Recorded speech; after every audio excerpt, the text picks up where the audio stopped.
Здесь расположена литература по татарской методике, то есть методическая литература. Тут художественная литература на татарском языке. За неделю до 1 сентября в этой школьной библиотеке все готово к началу педагогической работы. Среди стопок книг, которых здесь уже так скрупулезно распределили по классам и по предметам, немногочисленные учебники по изучению татарского языка. В этом учебном году в 165-й школе Казани будут обучаться 1750 человек. Это школа с русским языком обучения. Только 30% учащихся – татары. Но родители 70% детей уже дали свое согласие на изучение татарского языка как родного. Более того, во всех старших классах предмет татарский язык остался обязательным для изучения.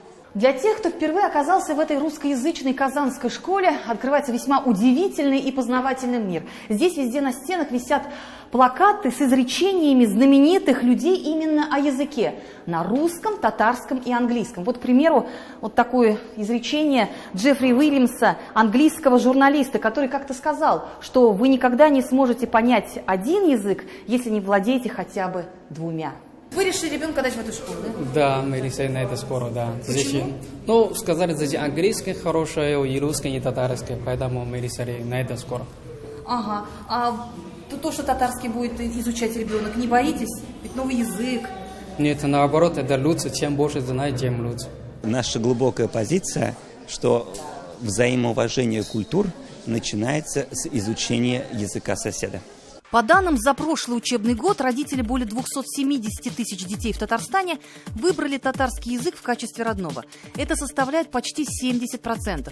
Родной русский язык выбрали 113 тысяч человек. Это почти 29%. Чувашский язык около 5 тысяч человек. Также родители выбрали для изучения родные удмуртский, марийский, мордовский языки. Однако на 1 сентября нового учебного сезона окончательные данные по выбору родителями этого предмета пока неизвестны. Но картина, как уверяют специалисты, в целом должна остаться неизменной, так как заявление о выборе родного языка будут писать только родители будущих первоклашек и тех, кто переходит в 5 класс. Более точная информация об итогах встреч с родительским сообществом будет известна в первых числах сентября, не раньше, когда будет уже определен состав учащихся во всех школах республики. Однако, как оказалось, в Татарстане есть и такие школы, где право человека на изучение родного языка не реализуется вообще или реализуется только отчасти. И такое положение вещей перед системой образования ставит новые особые задачи.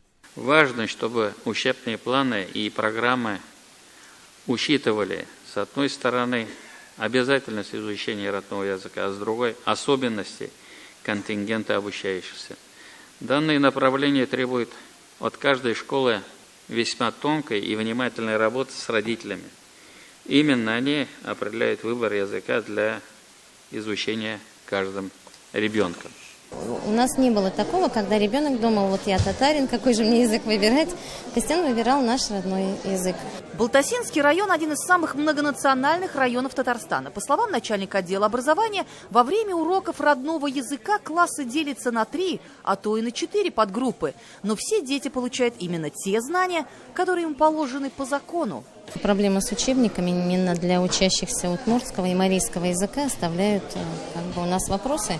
Недавно перед августовским совещанием с руководителями наших школ мы были в национальной президентской школе в Йошкар-Оле и тоже задались этим вопросом, посмотрели, с какими учебниками они работают. Но, в принципе, у них тоже база не очень большая, не очень богатая.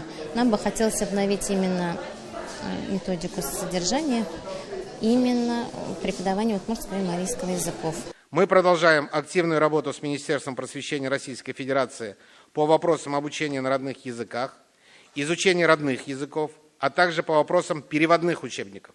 Учебники по родному языку – это одна из самых значимых проблем, о которой говорили и на Августовском педагогическом совете. 64 учебника по татарскому языку уже включены в общефедеральный перечень. То есть эти книги получили одобрение со стороны федерального министерства. Но часть учебно-методической литературы по татарскому языку по неизвестным и непонятным для учителей причинам в этом году осталась за бортом. Среди учебников есть даже те, по которым педагоги преподавали долгие годы и которые раньше были одобрены федеральными стандартами. Нигматуллины, да. Да. Но у нас учителя занимаются по этим учебникам, потому что это удобно. Здесь есть полный учебно-методический комплект. Есть диски для аудирования, есть рабочие тетради, есть тетрадь для контрольных работ. И этот учебник в основном основан на разговорную речь.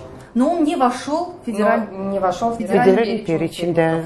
В любом случае, жесткого запрета на работу с этим не вошедшим в реестр материалом нет. Книги могут быть использованы учителями в качестве учебного пособия. Другое дело — национальные учебники по предметам, переведенные с русского языка на языки народов России, по которым раньше преподавали в национальных школах. То есть это, к примеру, математика, физика, география на татарском языке. Эти учебники также необходимо внести в реестр. Пока же в этот переходный период на уроках учителя во всех национальных школах смогут работать только по первоисточникам. Они в школе в принципе преподавать не могут его, потому что, чтобы преподавать в школе, нужен официальный учебник.